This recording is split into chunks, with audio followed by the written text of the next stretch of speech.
Welcome back to Life Be Lifing. Have you ever heard someone say, blood is thicker than water? Family is family. You only get one family. Maybe you've even said those words yourself. Those sayings can be beautiful. Families should love one another, support one another, stand together. But somewhere along the way, some families stopped teaching loyalty and started teaching silence. Today, we're talking about what happens when family first becomes more important than truth. Healthy loyalty protects relationships. Unhealthy loyalty protects dysfunction. There's a difference. Healthy loyalty says, I'll stand beside you while you take responsibility. Unhealthy loyalty says, I'll defend you no matter what you've done. One helps people grow, the other keeps people stuck. In some families, questioning unhealthy behavior is seen as betrayal. Speaking up becomes disrespect.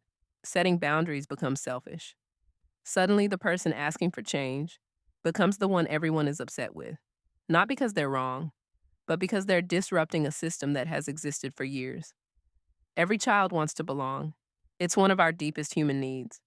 But in some families, belonging comes with conditions.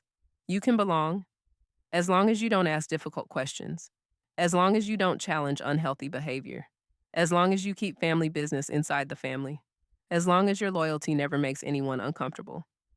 Children quickly learn, if I want to stay connected, I need to stay quiet. And that lesson often follows them into adulthood.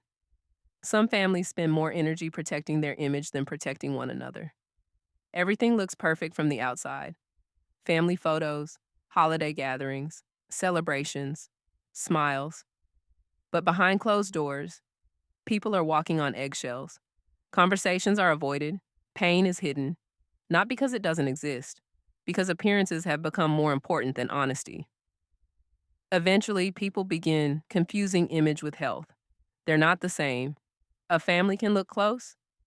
While carrying deep wounds no one feels safe enough to talk about. One of the hardest things for many adults is setting boundaries with family. Not because they don't know what they need, because they fear losing connection. They've been taught that saying no means you're disloyal. But healthy families understand something important. Boundaries don't destroy love, they protect it. A boundary isn't saying, I don't love you.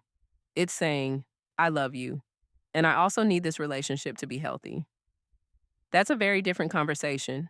Some families become experts at keeping the peace. But keeping the peace and making peace aren't the same thing.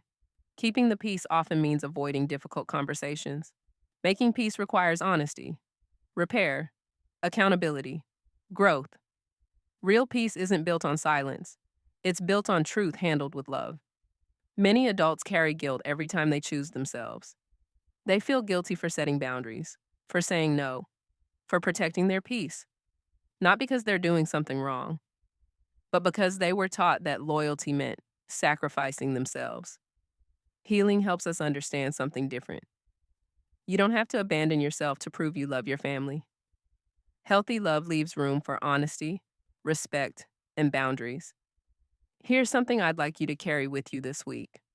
Loyalty should never require you to protect what is harming you.